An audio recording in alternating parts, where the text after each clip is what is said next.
So I think it's, would you guys agree, it's fair to say that what we're really talking about is national security here, correct? You guys all agree with that? So if we think about, and I think Mr. Billingsley, you said, or maybe Mr. Sales, you said at the end of the day, a sovereign country can't be sovereign without a secure border. You agree?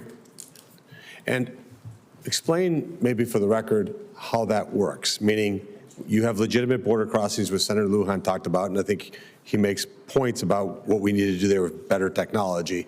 But when you have a surge of migrants through a non-designated port of entry, just explain operation. Maybe Mr. Clifford, I'll ask you to do it. What happens operationally on the border when you have a surge at a non-standard, non-designated port of entry? What happens to the legal port of entry? What happens to the resources there? Well, thank you, Senator. That's a logistical, organizational question. It's difficult to answer without knowing the specifics of that surge, where it is, what kind of... Well, let's say it's far away in a non-designated port of entry, and you have your two legal port of entries that are doing it. Wouldn't it be common sense to say, hey, we need more resources, and you weaken these two places because you have to surge over here to the place where you have 18,000, 20,000 people crossing, claiming falsely asylum? Wouldn't that be accurate? It would be, sir. The judicious use of limited resources going where the threat is the most. Sure. So you said adapt.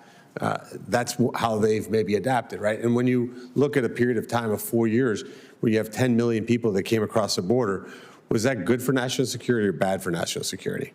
Bad for national security, Senator. And so that asks the rest of you, just good or bad. Was that good for Hezbollah and for terrorists, or was it bad for them? They're not very good terrorists if they didn't take the opportunity. And it would almost be a malpractice, wouldn't you say, if Hezbollah had this opportunity during this completely open border to put people through, wouldn't you say? I think, Senator, if you talk to HSI, you might find some specific examples of where they did that. It's a real concern, Senator. I don't have the data to back it up. I'm a private citizen who reads the newspaper. I don't get the exquisite reporting anymore, but it's certainly a vulnerability, and terrorists are very good at exploiting vulnerabilities. And maybe, Mr. Levitt, you can answer the question a little bit differently. If you were a Hezbollah terror operative and you were able to surge the border, where would you go in America? Like, where would you pick to go? Would you go to a sanctuary city, or would you go to a city where law enforcement is respected, immigration rules are enforced? If you had those two choices, you have a binary choice, where would you go? I think it's worth pointing out that of all the cases I know of actual Hezbollah operatives of kind of the country, less than 5 that I know of actually chose to come in this way. As Bob Clifford noted, there's other ways of better operational security to come in. But by definition, we don't know. By definition, we don't know because they don't participate in a census. We just have to use a standard called common sense that says, well, if you have a surge of 18,000 people in one area, maybe we'll sneak in a half a dozen there, and you're going to probably go to a sanctuary city because you're actually going to be given sanctuary. Well, that's just common sense. And again, they don't participate in a census. They don't get a survey monkey on their iPhone and they fill out and say, are you a terrorist? Where are you? Just checking. I didn't get that survey monkey myself either. It is a viable theory, but like you said, it is just that. It's not based on data. So let's move to the next piece. So you have the border wide open, huge problem. Sanctuary cities, gigantic problem, certainly helps the terrorists and helps the people that are bringing harm to this country. How about impeding ICE operations? Is that helpful or harmful to terrorists? If I'm a terrorist, the last thing I want is law enforcement on my trail. All right, so when you see the impeding of ICE operations, it's ultimately decently ironic because what you're doing is you're helping the criminals. Is that correct? Mr. Billingsley, would you like to add to that? I think that's exactly right.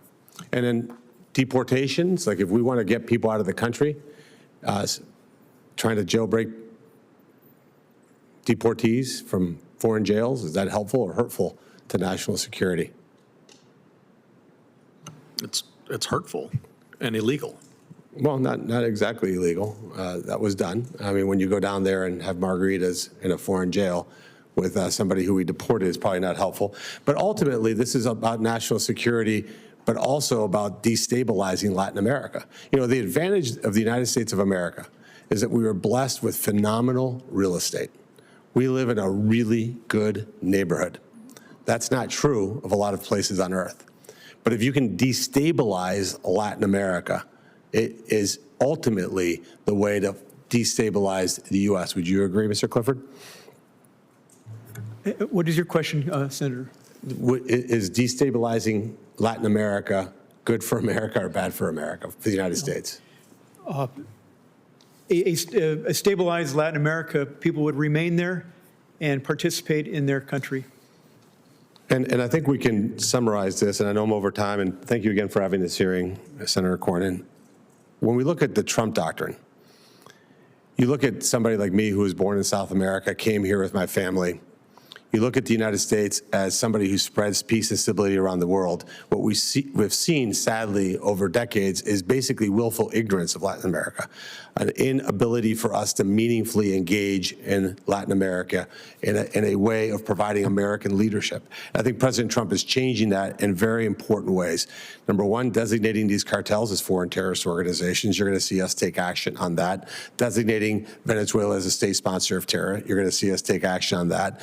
Putting these narco-sympathizing Hezbollah terror narco supporters on the OFAC list, their families, their enablers. I think you're going to see us take action on that and investigate when they've been elected because they've gotten money from narco terrorists. That ultimately says we're going to clean up Latin America and rid corruption. Just real quickly, Mr. Sales, Mr. Billingsley, good idea, bad idea? Good idea. The more stable, the more prosperous our neighborhood is, the better for everyone. Senator, I 100% agree with you. One key point here, when you look at the regime that has fostered the socialist plague that has spread across Latin America, it's the Venezuelans. It's corrupt, dirty Venezuelan money that underwrote the Petro campaign. They funneled money into Mexico. They funneled money into Brazil. Once we have democracy restored in Venezuela, all of that subversion money that has been underwriting the socialist campaigns around the region dries up. So does the oil revenues to the Cuban regime, all of the support to the Nicaraguans. We forget about what Ortega is doing to the Nicaraguan people. It's a travesty. So the solution begins with the restoration of democracy in Venezuela, in my humble opinion. I couldn't agree more, and I think we're going to free Venezuela, and that will be one of President Trump's many, many legacies. It's long past due, and I think his days are numbered, and I would be surprised if he's still in Venezuela by the end of this year. Thank you, Mr. Chairman.